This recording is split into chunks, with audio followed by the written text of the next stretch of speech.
Ada pomeo berbunyi begini, semakin tinggi daun pohon, semakin deras angin menggoyang. Peggy pasti daun dalam pomeo tersebut. Dan anginnya tentu saja kabar kabur. Seringkali ada kejadian seperti itu, masyarakat yang diperantarai oleh media massa merasa lebih tahu tentang sesuatu hal yang menyangkut pribadi aku dibanding akunya sendiri gitu. Ya let's say kayak mungkin beberapa waktu yang lalu sempat ada gosip.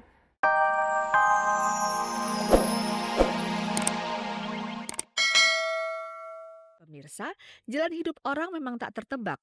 Dulu lulus SMA, Peggy sesungguhnya tak punya ambisi besar untuk menjadi artis. Kalau ditanya yang diinginkan tuh apa, terus terang emang aku nggak pernah cita-cita jadi artis gitu.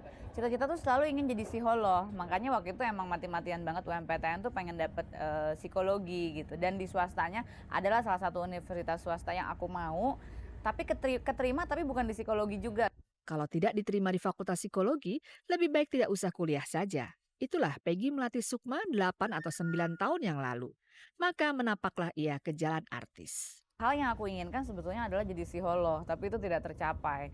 Akhirnya setelah aku terjun secara profesional selama 4 tahun, aku betul-betul konsentrasi penuh gitu di pekerjaanku dari Desember 94 ke Oktober 98. Nah, di tahun 98 itu saat aku merasa I'm enough gitu ya, aku kerja kerasnya aku merasa udah cukup gitu, artinya terus secara positioning aku di dunia entertainment Indonesia pun sudah mulai terbentuk, lalu secara materi pun aku sudah mendapatkan banyak hal gitu. Akhirnya aku memutuskan untuk get back to the school. Aku ikut ujian masuk UI, ujian saringan masuk UI, alhamdulillah keterima. Sampai sekarang Peggy masih kuliah di jurusan Komunikasi Massa UI. Prestasi akademiknya tak mengecewakan. Pernah indeks prestasinya 4. Keberhasilan intelektual ini tentu mengimbangi keberhasilannya sebagai artis yang laris. Pertama kali aku dapat honor besar yang aku pikirkan adalah pergi haji gitu. Bukannya apa-apa, tapi aku berpikir gini, aku nggak tahu apakah Tuhan akan terus menuntun aku ke satu jalan di mana aku bisa nantinya punya uang lagi yang cukup untuk pergi haji gitu. Nah itu aku nggak tahu kira-kira nanti aku bakal punya nggak ya gitu. Nah sementara saat itu aku dapat kontrak 30 episode yang kalau dihitung-hitung untuk pergi haji aja lebih dari cukup. Peggy mengenang honorariumnya yang ia terima di akhir tahun 94 ketika untuk pertama kalinya membintangi sinetron episode panjang. Kini honorariumnya tentu jauh lebih besar dari sekadar ongkos untuk naik haji. Terutama setelah tahun 98, Peggy merasakan peningkatan karirnya sangat pesat. Baru dari Desember 98 sampai hari ini itu peningkatanku tuh sangat-sangat pesat. Bersamaan dengan itu, orang pun semakin ingin tahu kehidupan Peggy luar dalam. Aku ingin orang tuh gak usah terlalu ingin tahu lah tentang aku gitu. Orang tuh gak usah terlalu ikut campur lah tentang aku gitu. Bahkan hal yang paling simple pun, let's say kayak penampilan gitu ya. Yang paling mudah lah gitu dari sosok selebriti kan yang dilihat penampilan ya, kulit luarnya. Soal penampilan pun kayaknya 2 juta orang ikut ngurusin gitu. Contoh terakhir adalah gosip Peggy operasi plastik. Pada kabar-kabar di tayangan Senin tanggal 5 November lalu, Peggy membantah gosip tersebut.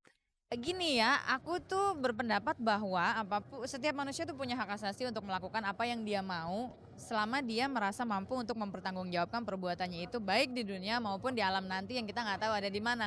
Jadi kalau misalkan memang saya melakukan operasi dari wajah atau dari badan, saya akan bilang iya, bukan karena apa-apa, tapi karena itu adalah hak asasi saya untuk melakukan operasi itu gitu. Tapi kalau saya belum melakukannya, saya akan bilang belum. Tapi saya janji kalau saya melakukan, saya nggak akan pura-pura, saya akan bilang iya, saya operasi. Ada pomeo berbunyi begini, semakin tinggi daun pohon, semakin deras angin menggoyang. Peggy pasti daun dalam pomeo tersebut. Dan anginnya tentu saja kabar kabur. Seringkali ada kejadian seperti itu, masyarakat yang diperantarai oleh media massa merasa lebih tahu tentang sesuatu hal yang menyangkut pribadi aku dibanding akunya sendiri gitu. Ya let's say kayak mungkin beberapa waktu yang lalu sempat ada gosip Peggy tuh udah nikah gitu, Peggy tuh nikah diam-diam di sini, dan kayaknya everybody was so sure gitu, semua merasa yakin bahwa benar Peggy tuh udah nikah gitu. Sementara akunya sendiri kapan gue nikah gitu, di mana gue nikah, dan setiap kali aku berusaha untuk menjawab, nobody trust, nggak ada yang percaya. Kalau sudah begitu, atau apapun yang membuatnya merasa terbebani problem, Peggy melatih Sukma lebih suka menyendiri. entah di balik selimut atau di atas genteng. Kalau aku punya problem, yang pertama biasanya aku berdialog sama Tuhan ya. Tidak selalu melalui sholat, kadang-kadang lucu gitu. Kadang-kadang caranya dengan masuk ke dalam bed cover, di dalam bed cover gitu sendirian, dan aku ngobrol, seolah-olah aku ngomong sama Tuhan gitu. Dulu waktu kecil, waktu belum malu gitu kalau naik ke atas genteng, itu cara aku berdialog dengan Tuhan, aku naik ke atas genteng. Aku waktu kecil tomboy, jadi naik ke atas genteng, aku duduk di atas genteng dan aku ngomong, aku merasa aku deket gitu sama Tuhan. Tapi kalau yang secara physically gitu, biasanya makan memang. Jadi kalau lihat Peggy lagi gemuk, itu malahan lagi stres. Begitulah Peggy Melati Sukma dalam kesuksesan dan problematika hidupnya sebagai artis. Dan di ujung sana, ia tetap mempunyai sebuah titik yang harus diraih, yakni makna sukses dalam pengertian Peggy sendiri. Sukses menurut seorang Peggy adalah apabila aku udah bisa melakukan banyak hal untuk orang banyak. Itu aku sukses. Takarannya bukan diri sendiri tapi orang banyak gitu. Pemirsa, tentu saja Anda masih bersama kami, kabar-kabari spesialis penyaji kabar-kabar seputar dunia artis, tokoh, dan hiburan. Berikut ini kita lanjut pada pasangan suami istri Kurt Keller dan Oppie Andaresta yang gambarnya kami ambil di rumah mereka di Cipete, Jakarta Selatan. Pasangan yang belum dikaruniai anak selalu saja dianggap tidak bahagia. Padahal belum tentu kan? Lihat saja pasangan Oppie Andaresta dan Kurt ini.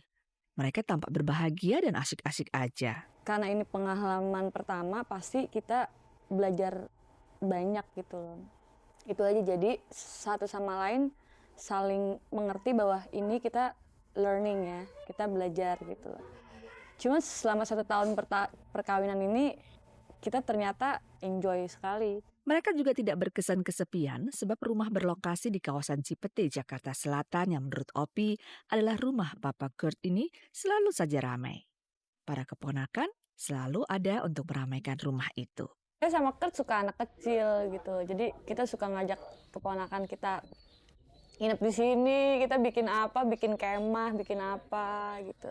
Selain itu, teman-teman pasangan ini juga berdatangan ke rumah yang ditata artistik ini. Kebetulan saya sama Kurt komunitasnya juga asik-asik dua-duanya. Jadi kita juga punya teman semakin banyak dan asik, teman-teman kita juga senang. Jadi buat saya kehidupan perkawinan saya sama Kurt. Percaya deh, apalagi kalau melihat kemesraan mereka seperti ini. Pasangan ini sepakat untuk memaknai perkawinan dengan saling support. Oppie sendiri mengaku bersyukur punya suami Kurt. Ini saya sedikit memuji dan sedikit tolol ya, sedikit ini nggak bagus ya buat teman-teman yang lagi nonton. Kalau saya tuh ngeliatnya Kurt tuh orangnya baik banget, sangat baik, sama siapa aja baik gitu kan. Termasuk sama Oppie. Iya. Terus kadang-kadang saya suka iri gitu, artinya dia sediain waktu buat orang banyak, dia paling takut kalau ngecewain orang gitu. Terus saya suka marah, tapi kan sebenarnya masa orang berbuat suami saya orang baik kok saya marah gitu kan. Paling-paling kadang-kadang suka ngerasa, aduh nih orang terlalu baik sama orang, sampai kadang-kadang saya suka ngerasa di apa ya, sebenarnya enggak, itu egonya saya gitu. Karena sebetulnya Kurt yang menyebut diri pekerja seni dan selama ini banyak membantu antara lain pementasan W.S. Rendra dan Iwan Fals, dalam karir musik Oppie banyak kasih support. Antara lain dalam album terbaru Oppie, Kurt ikut main sejenis alat musik aborigin. Kalau misalnya bermusik kan di album baru, paling baru kan di lagu jagoannya kan Hanya Kau Yang Bisa, Kurt itu juga main di didgeridoo kan, main alat musik aborigin tuh di didgeridoo ya. Jadi sekarang kalau misalnya manggung dia ikut. Itu sebenarnya strategi gue. Biar kalau keluar kota dia sekalian ikut. Bahkan begitu paham pada kepandaian istrinya memainkan alat musik, Kurt mempersembahkan drum sebagai mas kawin. Pasangan ini juga masih diwarnai surprise kenapa mereka bisa jadi suami istri. Kita kawinnya itu kayak nasib. Nasibnya ya gitu. Jodoh udah nggak bisa dihindari lagi. Tapi juga nggak dibuat-buat. Just Ya happen. pokoknya kita pas udah married mikir kok bukannya dari dulu ya. Padahal kita dari dulu sahabat dekat banget. Terus kok baru sadar tuh setelah udah 5 tahun gitu kan. Ih gila, kenapa pacaran dari dulu. Apakah pria Amerika itu pernah marah besar? Opie bilang enggak. Jangan terlalu capek, jangan terlalu stres, makan yang benar gitu. Dia kepinginnya kayak gitu. Biar saya juga lebih rileks, nggak stres dan bisa hamil kayak gitu-gitu kan. Nah tuh, ternyata kehamilan memang diharapkan pasangan pekerja seni ini. Sebab rupanya Opie dan Kurt sepakat tujuan menikah adalah untuk punya anak. Dan mereka bercita-cita punya 4 orang anak.